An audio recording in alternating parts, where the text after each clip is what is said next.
4 years into the war, one thing is unmistakable. Russia is weaker today than it was the day it invaded. The illusion of economic resilience is cracking. Inflation is raging. Interest rates have surged to a crushing 16.5%. Recession is no longer a warning, it's a destination. Factories are short on workers. Businesses can't find skilled labor. And the army is running out of men. The human cost is staggering. Russia may have lost over 1 million soldiers, killed, wounded, or broken. This is not a sustainable war machine. It's an exhausted one. Money is bleeding out as well. Lower oil prices are tearing into Kremlin revenues, forcing cuts everywhere that doesn't directly fuel the war. Hospitals, schools, public services, all are being starved. And as Russia's isolation deepens, one dependency is tightening its grip: China.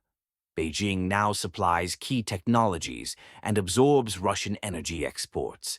Moscow, once the dominant power, is slipping into the role of junior partner, exposed to every shift in Chinese interest. This war was meant to restore Russian greatness. Instead, it is erasing it. And here is the Kremlin's greatest strategic disaster. Russia's aggression has forged the very unity it hoped to destroy. Putin's threats, his boasts that Russia is ready to fight Europe right now, have only shocked Europe into action. NATO has grown, not fractured. Finland and Sweden have joined. The northern flank has hardened. Defense budgets across Europe are exploding. Military coordination inside the EU is accelerating at wartime speed. Russia wanted a weakened West. It has created a mobilized one. This is a nightmare scenario for Moscow. Russia cannot survive a prolonged confrontation with the most powerful military alliance on Earth.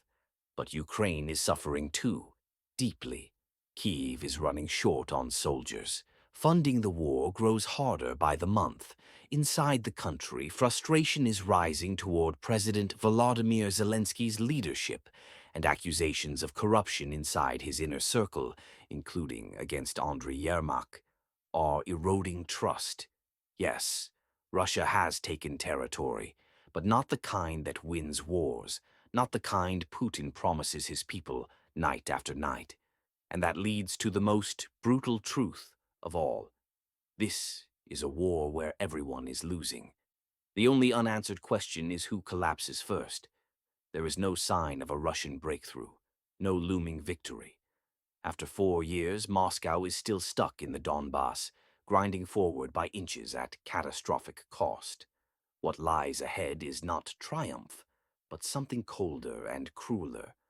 A war of attrition where time, exhaustion, economic decay, and political fracture, rather than armies, will decide the final outcome. And the clock is now the deadliest weapon on the battlefield.